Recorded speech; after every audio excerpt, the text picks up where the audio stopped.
stories in London. As you've been hearing, the Met Police is investigating after a mother and her 3 children died in a house fire in northwest London. Emergency services were called to the fire in Brent just before 1:30 this morning. A 43-year-old woman, a 15-year-old girl and 2 boys aged 8 and 4 died at the scene. A woman in her 70s and a teenage girl were also taken to hospital. A 41-year-old man has been arrested on suspicion of murder. A man's appeared in court charged with murder after a 26-year-old man died in Brent. Police were called to Kingsbury Road last Saturday, where Ali Faris Mohammed, pictured here, was found with a stab wound. He died later in hospital. 20-year-old William Amadi has been remanded in custody. Next, London has lost nearly 1,000 pubs in the last 20 years, according to the Office for National Statistics. One more that's now at risk is the Garibaldi. It's a not-for-profit community pub that's existed in Redhill for over a century. Earlier this week, the Conservative MP for Reigate, Rebecca Paul, called on the government to support venues like it. Anna Geary's been down there to find out why this pub matters so much to its punters. Serving people in Redhill for 150 years. But the Garibaldi Community Pub, which operates on a non-for-profit basis, faces closure. We need £500,000 quite urgently. End of summer we've got at the moment, so every day kind of counts. Without this £500,000, events will be forced to end here, such as the monthly breakfasts put on for retired armed forces personnel. Anybody, any background in the armed forces, come here, families as well, just to really connect and sort of spend that time together. And this has become like actually really important to a lot of people. Our eldest veteran's actually 103. In the pub garden, the allotment is tended to by young adults with special needs.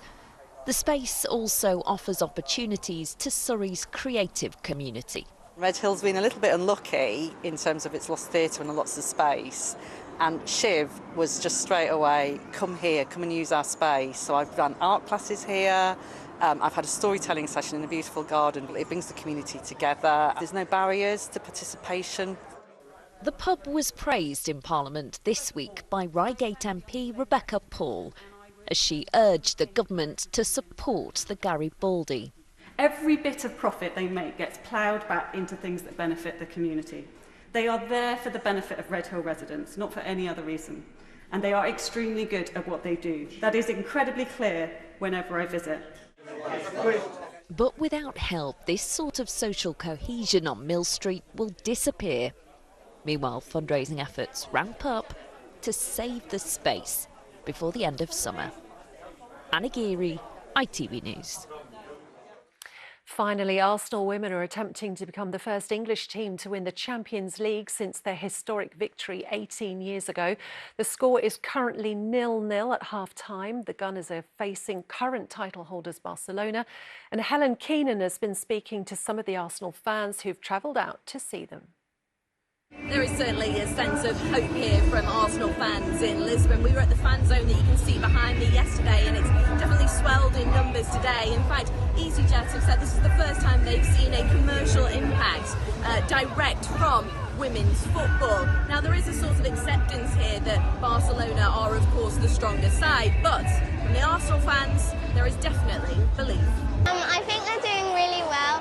I love the resilience that they have all the time, and it really inspires me. Yeah, we're here for a good time, no matter what happens. We went to Madrid, and we are very proud that we're now in Lisbon, so let's go. Whatever happens, there is certainly a lot of pride from the fans towards the team and everything they have accomplished so far in this competition. Spurs, they've been celebrating their silverware this week. Well, this fellow North London side will be hoping they can celebrate some success too. Good afternoon. Well, as we've been hearing, a 43-year-old woman, a girl and 2 boys aged 15, 8 and 4 years old have died in a house fire in Stonebridge. Police say a 41-year-old man has been arrested on suspicion of murder.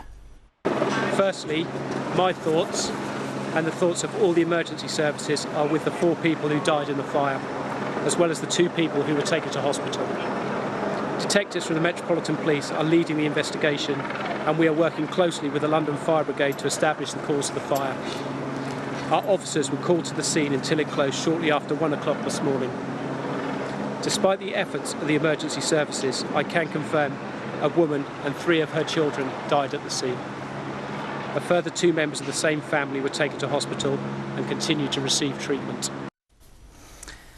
Illegal tents being used by people sleeping rough could be removed from Park Lane after Transport for London was granted a possession order to remove them. There are currently about 12 tents opposite the Hilton Hotel near Hyde Park Corner. Bryony Williams reports. Around a dozen tents are set up on a small patch of grass in the middle of Park Lane. It's not the first time people have used the central reservation to sleep rough. And like previous instances, Transport for London, who owns the land, are looking at ways to remove them. In a statement, they say, "We are trying to resolve the issue compassionately and safely, and we've been granted a possession order by the court and are working through the next steps with our partners." As you can see and hear, this is an extremely busy section of road. Now, no one from the camp wanted to speak to me on camera, but one person did tell me that they're in a desperate situation and they're trying to get help. It's kind of happening everywhere in that sort of scenario, so yeah, it's a bit more expected. They feel they have to go somewhere. Seen that quite a few times when I visited here. Yeah, I think it's fairly common at the moment. Westminster City Council says outreach teams visit the site regularly to check on the welfare of those sleeping there and will ensure anybody displaced is able to access help to get off the streets and into accommodation. Bryony Williams, BBC London. Now, around 5,000 Arsenal fans have travelled to Lisbon for this afternoon's Women's Champions League final. The Gunners are taking on holders Barcelona in Portugal right now. Our reporter Chris Slegg sent this report a short while ago. Over the last 24 hours, it's been party time in Lisbon. Thousands of supporters have flocked here, also making an appearance at the Champions League fan zone. Former Arsenal defender Jen Beattie. Fans want to be here, women's football fans want to be here, so it's accessible, it's for everyone, and I'm so proud to be a part of it. David booked his flights as soon as Arsenal won their semi-final and has brought 7-year-old son Matthew along with him. I follow Arsenal men's. I find the women's game is a bit more honest, a bit more open, a bit more inviting, friendly. Certainly if you've got young children. Even a few short years ago, you wouldn't have seen many fathers and sons with the names of female players on their shirts, and UEFA wouldn't have deemed the Women's Champions League final an event worthy of putting on a fan zone for. It's all evidence of just how quickly women's football continues to grow. Whatever the result of this final, it feels like another win for women's football. Chris Slegg, BBC London, Lisbon. And the latest score in that game, which has just kicked off, is still 0-0 between Arsenal and Barcelona.